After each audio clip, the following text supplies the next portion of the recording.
ਅੱਜ ਅਸੀਂ ਮਜ਼ਮੂਨ ਪੜ੍ਹਾਂਗੇ mobile phone ਦੇ ਫਾਇਦੇ ਤੇ ਨੁਕਸਾਨ। ਅਲੈਗਜ਼ੈਂਡਰ ਗ੍ਰਾਹਮ ਬੈਲ ਨੇ 1876 ਵਿੱਚ ਟੈਲੀਫੋਨ ਇਜਾਦ ਕੀਤਾ।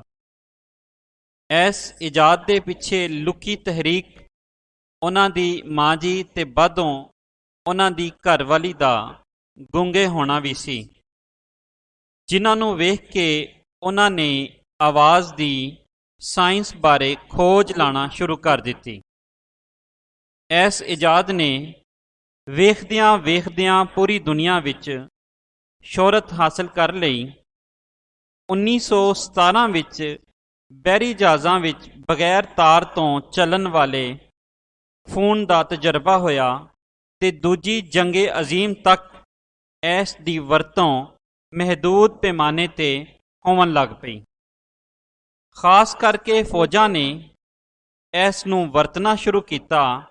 1973 ਵਿੱਚ ਪਹਿਲੀ ਵਾਰ ਮੋਟਰੋਲਾ ਕੰਪਨੀ ਨੇ 4 ਕਿਲੋ ਦਾ ਇੱਕ ਅਜਿਹਾ ਮੋਬਾਈਲ ਸੈੱਟ ਬਣਾਇਆ ਜੋ ਦੂਰ ਦਰਾਜ਼ ਤੀਕਰ ਵਰਤਿਆ ਜਾ ਸਕਦਾ ਸੀ। ਇਹ ਮੋਬਾਈਲ ਫੋਨ ਦੀ ਵਰਤੋਂ ਦਾ ਮੁੱਢ ਬਣਿਆ।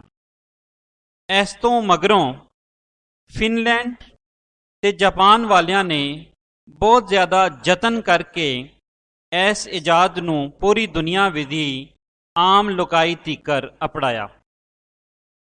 ਪਾਕਿਸਤਾਨ ਵਿੱਚ ਵੀ 80 ਦੇ ਦਹਾਕੇ ਵਿੱਚ ਮੋਬਾਈਲ ਫੋਨ ਦੀ ਵਰਤੋਂ ਸ਼ੁਰੂ ਹੋ ਗਈ ਸੀ। ਉਸ ਵੇਲੇ ਤੀਕਰ ਮੋਬਾਈਲ ਫੋਨ ਮਹਿੰਗਾ ਹੋਣ ਕਰਕੇ ਘੱਟ ਲੋਕਾਂ ਕੋਲ ਹੀ ਹੁੰਦਾ ਸੀ। ਮੋਬਾਈਲ ਫੋਨ ਦੇ ਫਾਇਦੇ ਕੀ ਨੇ, ਇਸ ਵੱਲ ਝਾਤ ਮਾਰੀਏ ਤਾਂ ਸਭ ਤੋਂ ਪਹਿਲਾਂ ਇਹ ਗੱਲ ਨਜ਼ਰ ਆਉਂਦੀ ਏ ਕਿ ਕਾਰੋਬਾਰੀ ਜਥੇ ਨੂੰ ਇਸ ਦਾ ਬਹੁਤ ਫਾਇਦਾ ਹੋਇਆ। ਉਹਨਾਂ ਦਾ ਪੂਰੀ ਦੁਨੀਆ ਨਾਲ ਰਾਬਤਾ ਜੁੜ ਗਿਆ ਤੇ ਮੰਡੀਆਂ ਤੀਕਰ ਅਪੜਾਈ ਹੋ ਗਈ। ਕਾਰੋਬਾਰ ਦਾ ਖਿਲਾਰ ਗਲੀ ਮੁਹੱਲੇ ਤੋਂ ਨਿਕਲ ਕੇ ਸ਼ਹਿਰਾਂ, ਸੂਬਿਆਂ, ਮੁਲਕਾਂ ਤੇ ਹੁਣ ਪੂਰੀ ਦੁਨੀਆ ਤੀਕਰ ਖਿਲਰ ਗਿਆ ਹੈ। ਇਸ ਤਰ੍ਹਾਂ ਰੁਪਿਆ ਪੈਸਾ ਵੀ ਗਰਦਿਸ਼ ਵਿੱਚ ਆ ਗਿਆ ਤੇ ਸਮਾਜੀ ਸੁਧਾਰ ਵੀ ਆ ਗਿਆ ਹੈ। ਮੋਬਾਈਲ ਫੋਨ ਜਦੋਂ ਆਇਆ ਤਾਂ ਇਸ ਦੇ ਸੌਫਟਵੇਅਰ ਤੇ ਹਾਰਡਵੇਅਰ ਨੇ ਵੀ ਇੱਕ ਇੰਡਸਟਰੀ ਦਾ ਰੂਪ ਧਾਰ ਲਿਆ। ਪੂਰੇ ਦੇਸ਼ ਵਿੱਚ ਮੋਬਾਈਲ ਵੇਚਣ ਤੇ ਖਰੀਦਣ ਵਾਲੇ ਕਾਰੋਬਾਰੀ ਮਰਕਜ਼ ਸ਼ੁਰੂ ਹੋ ਗਏ ਤਾਂ ਬਹੁਤ ਸਾਰੇ ਬੇਰੁਜ਼ਗਾਰਾਂ ਨੂੰ ਨੌਕਰੀਆਂ ਵੀ ਮਿਲਣ ਲੱਗੀਆਂ। ਲੋਕਾਂ ਨੇ ਆਪਣੀ ਆਪਣੀ ਫਰੈਂਚਾਈਜ਼ ਖੋਲ੍ਹ ਕੇ ਆਪਣਾ ਕਾਰੋਬਾਰ ਵੀ ਕਰਨਾ ਸ਼ੁਰੂ ਕਰ ਦਿੱਤਾ। ਮੋਬਾਈਲ ਫੋਨ ਨੂੰ ਕਿਸੇ ਵੀ ਕਿਸਮ ਦੇ ਹਾਦਸਾਤੀ ਲੋੜ ਵੇਲੇ ਵੀ ਵਰਤਿਆ ਜਾਣ ਲੱਗਾ, ਜਿਸ ਨਾਲ ਹਾਦਸੇ ਦੇ ਖਤਰਨਾਕ ਹੋਣ ਤੋਂ ਬਚਿਆ ਜਾਣਾ ਵੀ ਮੁਮਕਨ ਹੋ ਗਿਆ। ਮੋਬਾਈਲ ਫੋਨ ਦੇ ਆਉਣ ਨਾਲ ਅੱਜ ਦਾ ਇਨਸਾਨ ਬਹੁਤ ਬਾਖਬਰ ਹੋ ਗਿਆ ਹੈ। ਉਹ ਮਿੰਟਾਂ ਸਕਿੰਟਾਂ ਵਿੱਚ ਪੂਰੀ ਦੁਨੀਆ ਦੀ ਖਬਰ ਹਾਸਲ ਕਰ ਲੈਂਦਾ ਹੈ ਤੇ ਕੋਈ ਇੰਤਜ਼ਾਮਾਤ ਵੀ ਉਹ ਕਰਨਾ ਸ਼ੁਰੂ ਕਰ ਦਿੰਦਾ ਹੈ। ਇਸ ਨਾਲ ਨਾ ਸਿਰਫ ਆਪਣੇ ਰਿਸ਼ਤੇਦਾਰਾਂ ਦੀ ਖਬਰ ਰੱਖੀ ਜਾ ਸਕਦੀ ਹੈ, ਸਗੋਂ ਆਲ ਦੁਆਲੇ ਆਪਣੇ ਇਲਾਕੇ, ਸ਼ਹਿਰ ਤੇ ਮੁਲਕ ਦੇ ਹਾਲਾਤ ਬਾਰੇ ਵੀ ਖਬਰ ਲਿੱਤੀ ਜਾ ਸਕਦੀ ਹੈ। ਸਿਆਸੀ, ਮੁਆਸ਼ੀ, ਸਮਾਜੀ ਹਾਲਾਤ ਬਾਰੇ ਅੱਖ ਝਪਕਦਿਆਂ ਹੀ ਖਬਰ ਮਿਲ ਜਾਂਦੀ ਹੈ।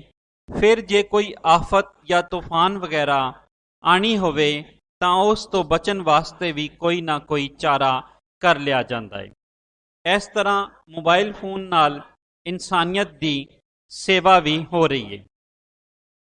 ਮੋਬਾਈਲ ਰਾਹੀਂ ਇੰਟਰਨੈਟ ਦੀ ਵਰਤੋਂ ਹੋ ਰਹੀ ਹੈ। ਇਸ ਵਰਤੋਂ ਨਾਲ ਹਰ ਤਰ੍ਹਾਂ ਦੀ ਮਾਲੂਮਾਤ ਮਿਲ ਸਕਦੀ ਹੈ ਤੇ ਅਗਵਾਈ ਵੀ। ਮੋਬਾਈਲ ਫੋਨ ਨਾਲ ਬਰਕੀ ਸੁਨੇਹਾ ਵੀ ਆਮ ਹੋ ਗਿਆ ਹੈ, ਜਿਸ ਨੂੰ ਅੰਗਰੇਜ਼ੀ ਵਿੱਚ SMS ਆਖਿਆ ਜਾਂਦਾ ਹੈ। ਇਸ ਨਾਲ ਆਪਣਾ ਪੈਗਾਮ ਦੂਜੇ ਤੱਕ ਬੜੀ ਆਸਾਨੀ ਨਾਲ ਟਾਈਪ ਕਰਕੇ ਸਕਿੰਟਾਂ ਵਿੱਚ ਘੱਲਿਆ ਜਾ ਸਕਦਾ ਹੈ। ਇਹਦੇ ਨਾਲ ਨਾਲ ਆਪਣੀ ਆਵਾਜ਼ ਨੂੰ ਵੀ ਰਿਕਾਰਡ ਕਰਕੇ ਘੱਲਿਆ ਜਾ ਸਕਦਾ ਹੈ।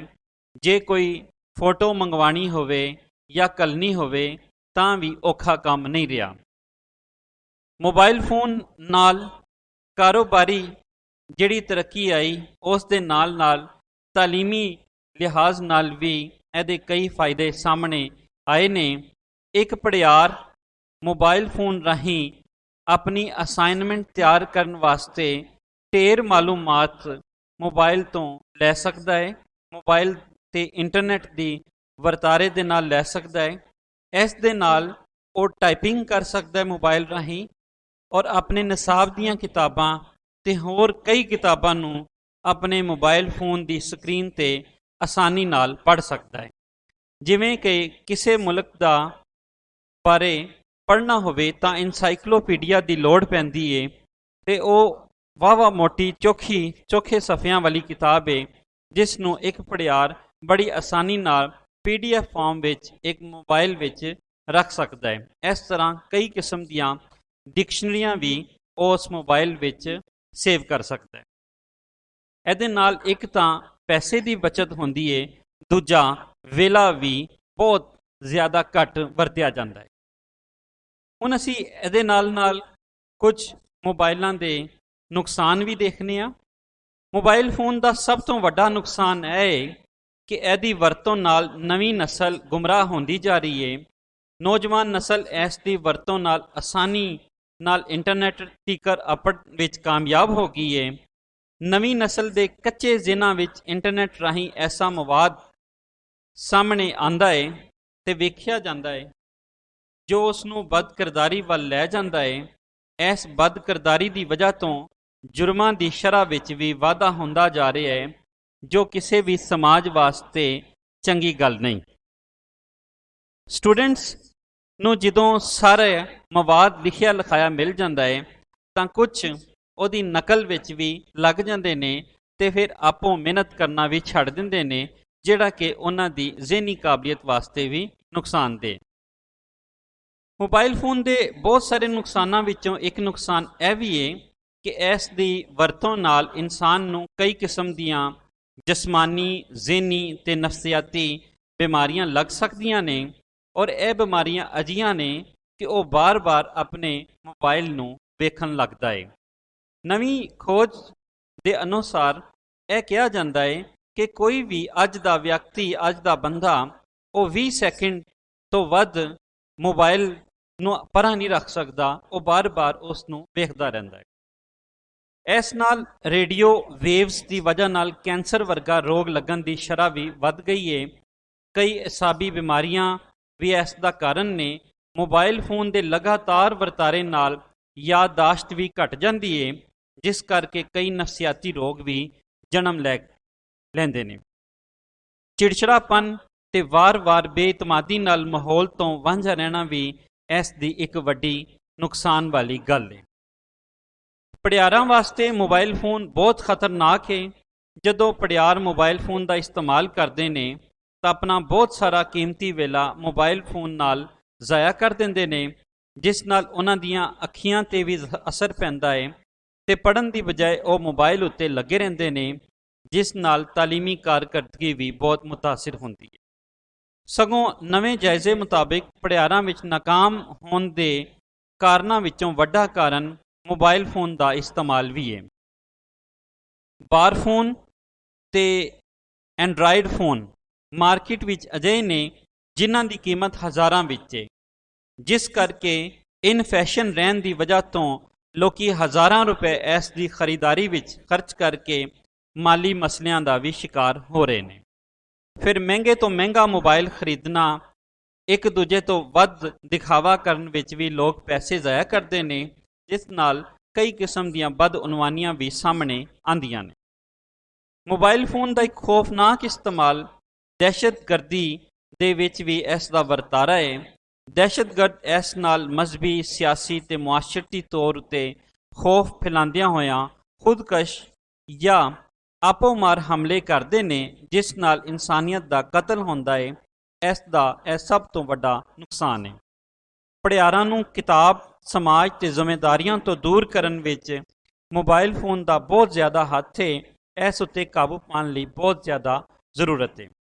ਸਮਾਜ ਵਿੱਚ ਬੇਚੈਨੀ ਤੇ ਡਿਪਰੈਸ਼ਨ ਵੱਧ ਜਾਵਣ ਵਿੱਚ ਵੀ ਮੋਬਾਈਲ ਫੋਨ ਵਜ੍ਹਾ ਹੈ। ਇਸ ਦੇ ਇਸਤੇਮਾਲ ਲੱਖਾਂ ਮੀਲਾਂ ਦਾ ਫਾਸਲਾ ਘਟ ਗਿਆ ਹੈ, ਪਰ ਇਨਸਾਨ ਦੂਜੇ ਇਨਸਾਨ ਤੋਂ ਦੂਰ ਹੁੰਦਾ ਜਾ ਰਿਹਾ ਹੈ।